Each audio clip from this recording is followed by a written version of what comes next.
Hi, Yitam. This is Grandpa, of course. Who else could it be? Maybe it could be someone who looks like me and is making believe he's your grandpa, but that's not the case at all. Um, I'm going to resume the story. I'm sorry it's been a while since I told you, since I read it to you, but I hope that you remember. And the last part of the story was where Rashid and Harun changed beds, and Harun took the bed that was a bird, and his father took the bed that was a turtle, and they both were more comfortable. So, um, but that was why the water genie uh, crept into the peacock room and found a boy, not a man, awake and staring him in the face. To be precise, Harun had just dozed off when he was woken by a creaking and a rumbling and a grumbling and a mumbling, so his first thought was that his father hadn't found the turtle any easier to sleep on than the peacock. Then he realized that the noise was coming from the turtle room. Not from the turtle room, but was coming from his own bathroom.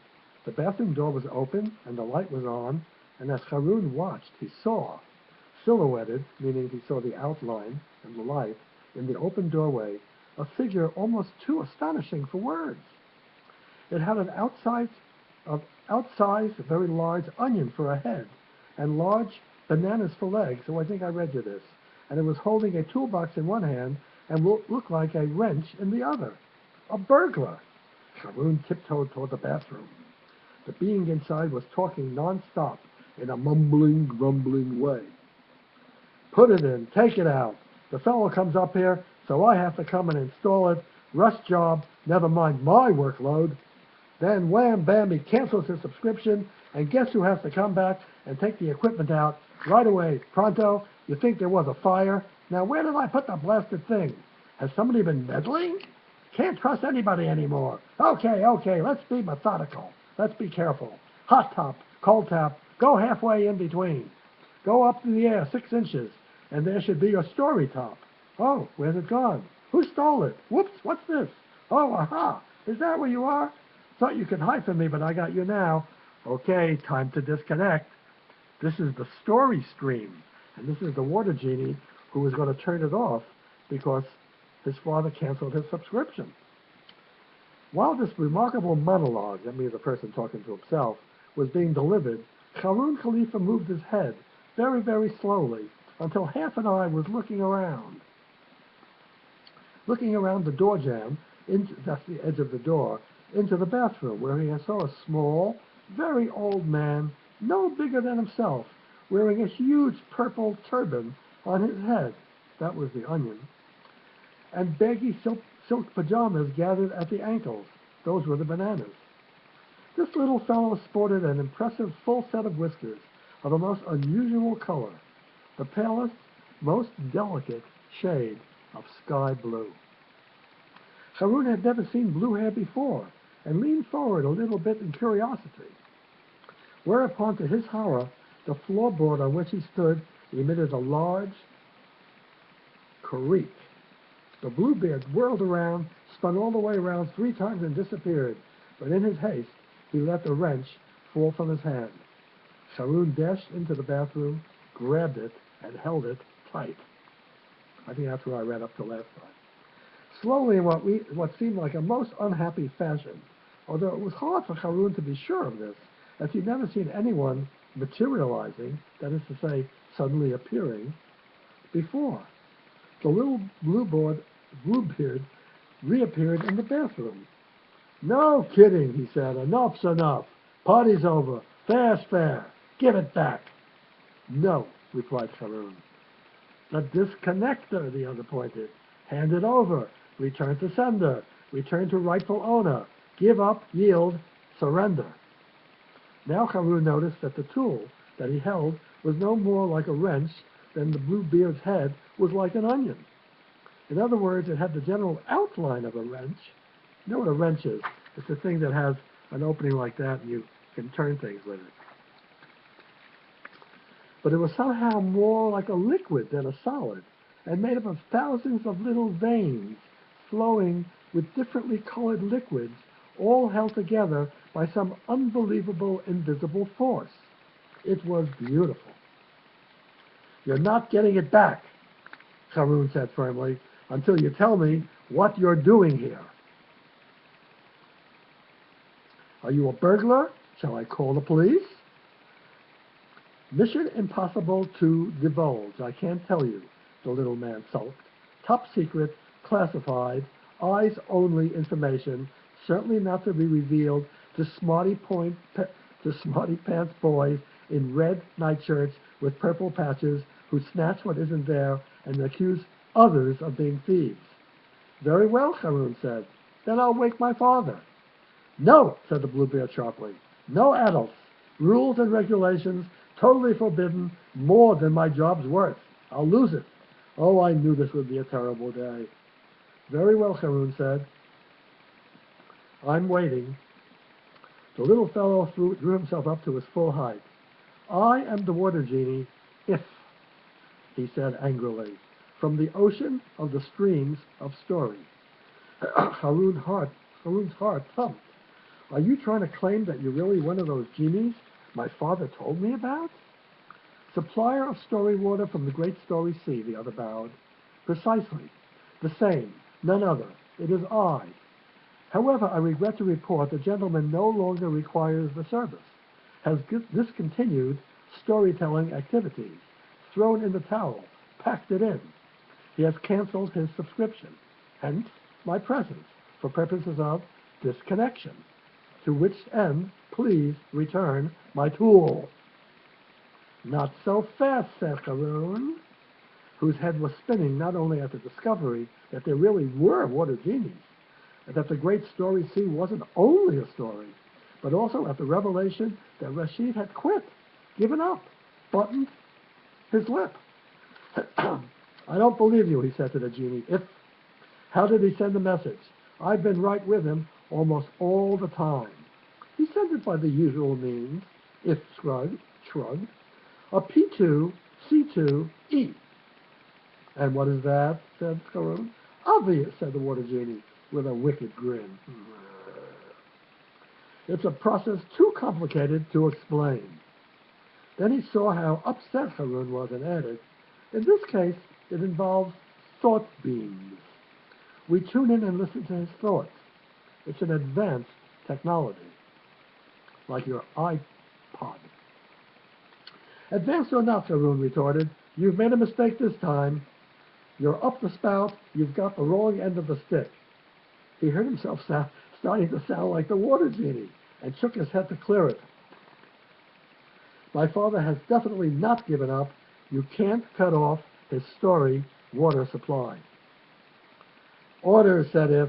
All questions to be taken up with the Grand Controller. Grand Controller of what? Haroun wanted to know. Of the processes too complicated to explain, of course. At P2, C2, E House, Gup City, Kahani. All letters to address to the walrus. You know what a walrus is?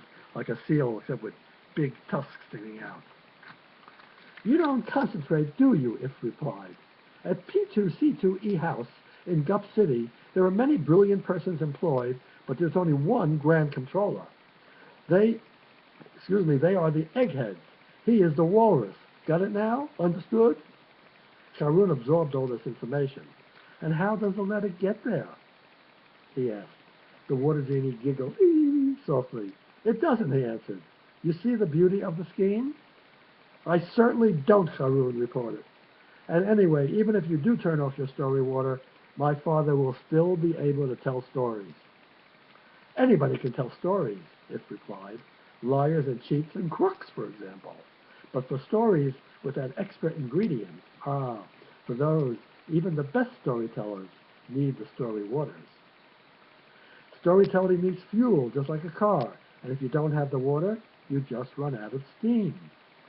Why should I believe a word you say, Haroun argued, when I can't see anything in this bathroom except for a perfectly ordinary bath, toilet, basin, and some perfectly ordinary taps, faucets, marked cold and hot. Feel here, said the water genie, pointing to a patch of empty air 6 inches above the basin.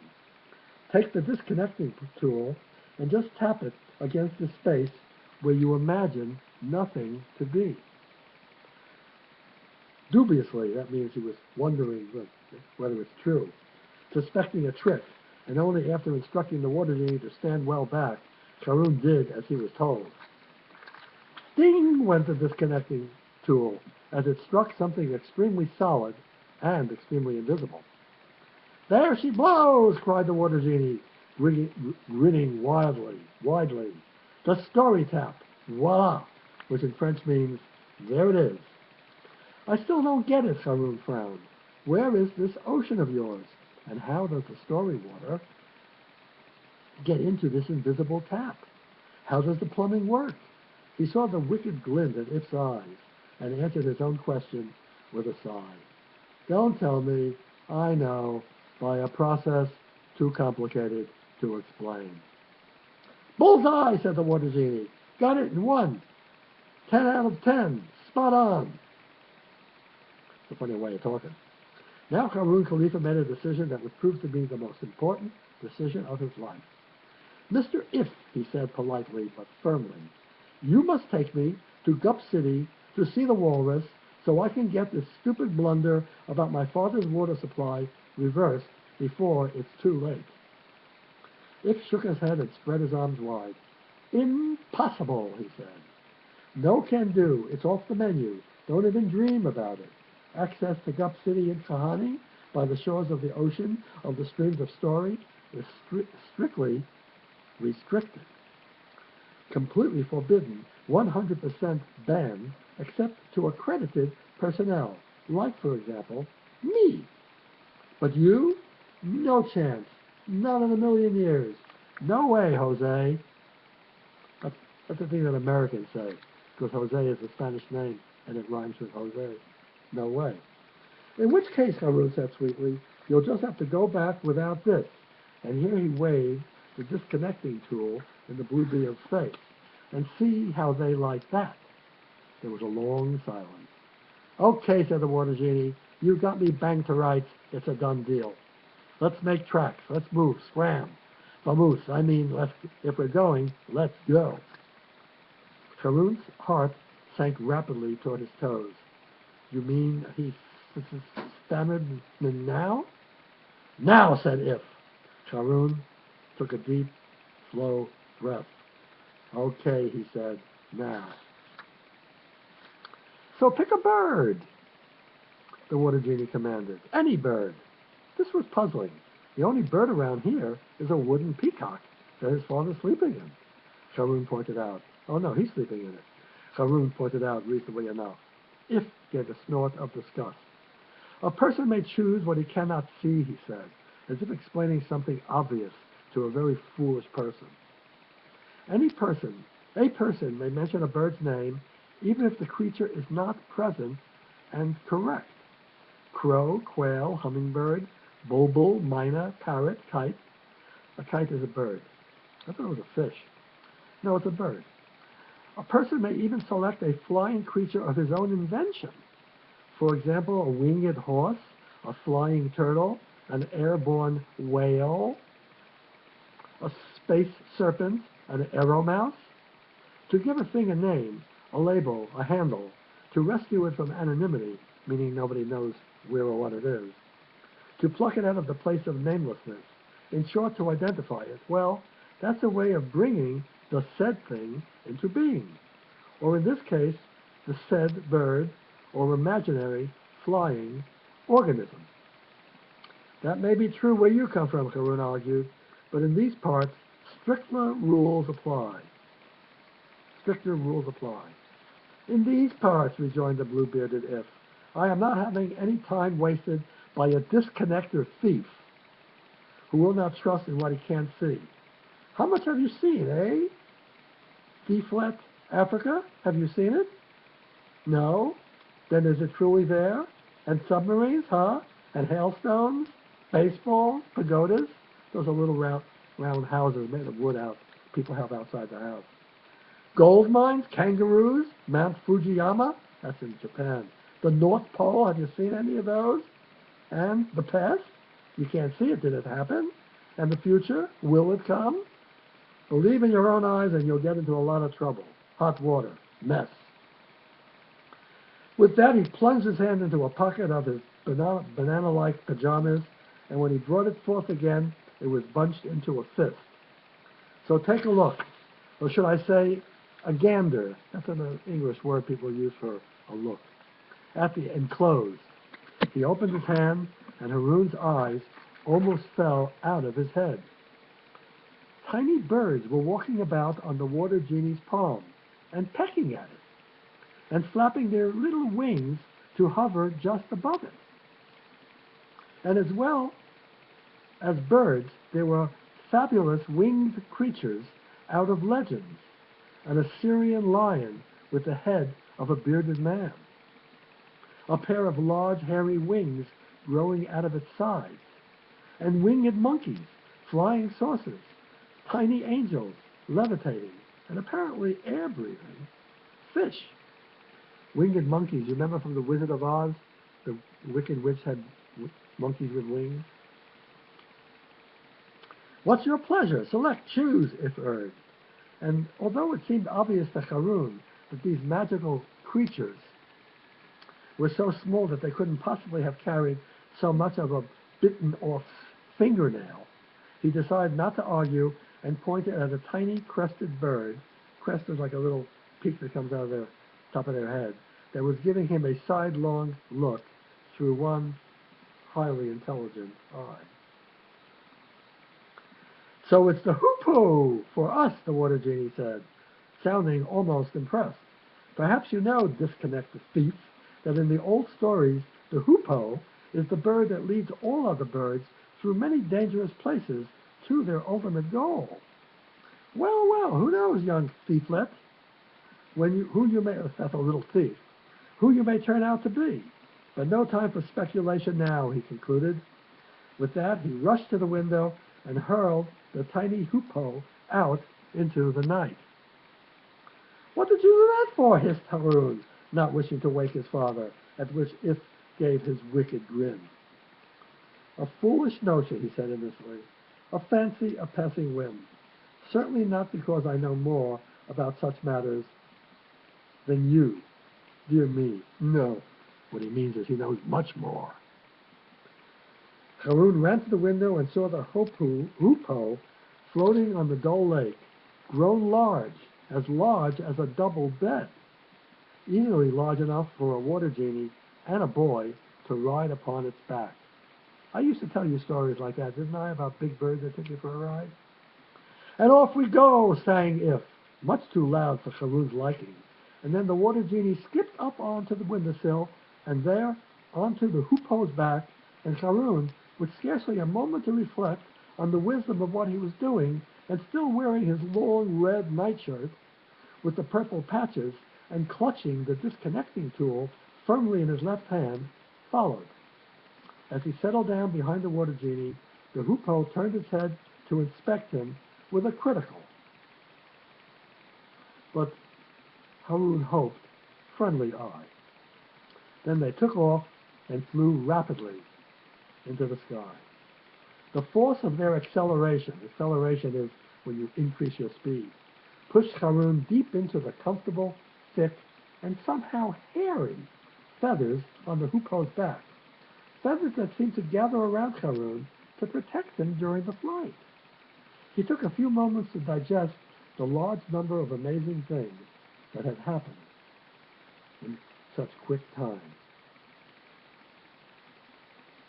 Soon they were traveling so quickly that the earth below them and the sky above both dissolved into a blur, which gave Haroon the feeling that they weren't moving at all, but simply floating on the impossible blurry space. When the mail coach driver, Butt, was rocketing up the mountains of M, I had the same sense of floating, he thought. Come to think of it, this hoopoe, with its crest of feathers, reminds me quite a bit of old Butt, with his quiff of hair standing straight up on his head, like a crest. And if Butt's whiskers were somehow feathery, then this hoopoe's feathers, as I noticed the moment we took off, have a distinctly hairy feel. Okay, that's enough for this chapter. This is chapter 7, and I will start chapter 8 shortly.